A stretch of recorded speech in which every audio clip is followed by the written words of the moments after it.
So thank you all for being here for the 15th Annual Sunscreen Film Festival. It's great to have you here virtually, even though we couldn't be together in person. And thank you for bringing Bastards Road to the festival. We're so glad to have it. It was a hard watch, very hard watch for the viewers. I imagine it was a very hard story to tell, John, from your point of view, and then Brian as the director. Do you want to take a moment to introduce yourselves and then jump right in, tell us about that storytelling process? Sure. Well, I'm John Hancock, so you've seen me quite a bunch. I'm the guy that walked across the country, so nice to be here. Thank you for having me. And I'm Brian. I'm the director. I shot the movie and was with John as much as you saw filmed. So can you tell me how you two came together to tell this story? Brian tells it better, I think.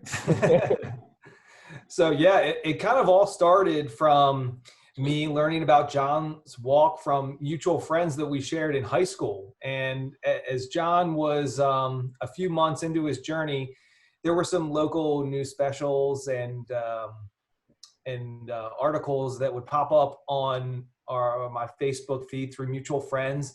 And I was just immediately kind of drawn to John and his story. And I just thought that if nobody's going to dig into this, if nobody's going to really do anything more than just the cursory kind of 1 to 2 minute interview, I just thought like, that's just terrible. And I would do that. And I had to know more. You know, for me, like I saw John on the road alone, and just how courageous that was, just to kind of attack those memories that had been tormenting you for so long. But it was just awesome to have a front row seat. The whole journey took me 1 year, 3 months, and a day. So I started September 11th of 2015. I ended December 12th of 2016. And Brian, when you came on, what kind of challenges did you face in making this film? It was challenging because he's a moving target. You know, this was always changing. It was very unpredictable to plan. But John and I developed a kind of strategy to figure out, what are those times and moments that would make sense, that would be different from each other. When John was able to introduce me to his Marine brothers, that's, I think, when the film really evolved and changed a lot, and how much courage and trust that those guys had in John to allow me, a stranger and an alien to their world, in. It clearly seemed like a trust thing, because we as the viewer felt like a fly on the wall. Somebody's always there, filming, and that was me. And that is those guys and John allowing me to be there in those intimate and very personal moments. And I just can't speak enough about how courageous and brave that is when you're allowing yourself to have that type of vulnerability. It's just tremendous to me. When we were walking and this started happening, and Brian was filming, and all of my boys started knowing that, hey, like, John's bringing a camera guy with him. Like, I'm not exactly sure what's happening. So a lot of the guys would call me and say, what's up? What's going on? I'm like, don't worry. Hey, I'll talk to you as we go forward a little bit more and we get closer, and we'll figure that out as we go. And not one of the guys ever told me no. And I attribute that to two things. One is an amount of trust and loyalty we have to each other. But also there might have been a possibility that these guys were willing or ready to speak. And when I talked to them, I'd begin to ask them, hey, is it okay if Brian comes? And they're like, hey man, don't listen. Is he on the level? And I'm like, he's on the level. So, and then they said, do you trust him? And I said, yes, I trust him implicitly. He's not going to screw anything up here. And we have really long talks about this. And they just said, okay, well, if you trust him, we trust him. And that is a huge amount of trust that I don't think people really understand, but you do put a lot of faith in another man and say, okay, like, he said yes, so I'm going to say yes.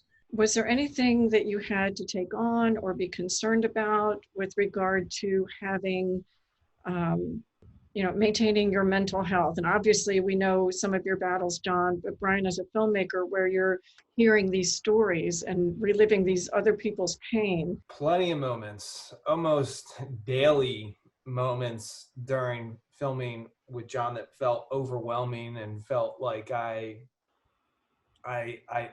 didn't want to be numb to any of it. You can do so much help and support by just listening. The majority of purpose for this film is also to create that bridge between the veteran and civilian worlds. And it is to open that dialogue, open that communication, and give a side of the population, a majority side of the population that does not have those experiences, knowledge base, or understanding, give that to them in a very open, honest, and truly positive way. Because as much crying as you're going to do in this film, it is a positive film, and there are positive outcomes from crying, but there's positive outcomes. And to do that, but also it's to, and this was something that I knew as we started getting going with filming, and I knew that I had to be honest. I knew I had to say everything I had to say, and trust that Brian could edit it together, not make me sound like an idiot. But I wanted to lay myself naked on the altar of humility and say, hey guys, I've done some things. I need you to know about them. And it's okay if you want to share some things too. You choosing to open up as a veteran, you choosing to open up to even to your family, you are not going to receive the amount of negativity you think you're going to receive. I think we are getting to the point where people are ready to listen. Maybe they don't want to, but I think some and most are ready to listen. And so having that bridge to the civilian world is paramount. And if we're ever going to be a solidified, no shit American community again, we have to bring the veterans back into the fold. And I think that's really how we've done this here. And that is a massive tribute to Brian. And maybe it's been his story as well, because if you understand it, he had a lack of understanding. He didn't know, but wanted to seek out. Then he found it and started telling others about it. And this story, this film, all of this is the micro example of what we want to see macro. I love that you put it in the words of it being a bridge, because I think you're absolutely right. That was a great way to put it.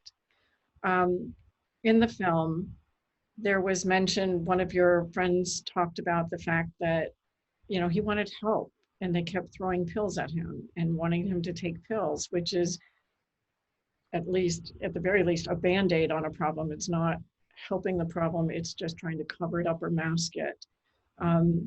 Have any strides been made in the VA to help the veterans? I could disparage the VA all day if I wanted to. And I choose not to do that, because while it is a government organization and it is mostly broken, there are good people that work there, and I've experienced a lot of them. We've seen this as in these guys come home, suicide rates spike, and the VA kind of says, oh no, it's shell shock or it's fog of war or whatever it is, and it'll subside. And we know that that's not true.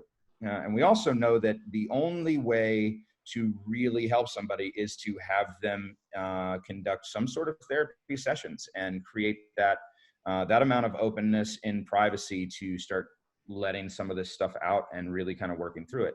The VA can't do that at the rate at which we would like to see, because let's face it, if there are 3 million veterans, there should probably be 3 million therapists. Brian, as we kind of bring this in for a landing, the way that you ended the film, John said something, I don't get to realize their dream, but they gave me the ability to realize mine. And one of the last days that I was filming John, 2 days before he finished at Camp Pendleton, the look on his face, I didn't know if he was going to continue. And after so many days of filming, and I just saw that, the pain on his face, the physical toll, the emotional exhaustion some days, it was indescribable. And to me, that love and the duty that John felt and what these other Marines in that world that they feel they give to each other is so empowering. And I just felt that the strength that the fallen had given John, and I just thought that that was something that was special to end with. You're bringing tears to my eyes. Yeah, Beautiful. I know. yeah. John, are you able, you feel like you're living your dream, even if your dreams change and grow and evolve? Absolutely. Every day I am. Every day. Even on the tough days, I still am, because I'm still here and I still have a voice, and I've got a bullhorn for a voice, and so I use it. And I don't allow myself to feel sorry for myself anymore. Not that way. And it's not what my boys would want for me.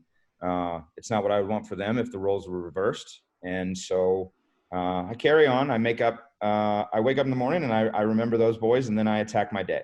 Is there anything that either of you would like to add or contribute that I haven't touched on, that I haven't asked about?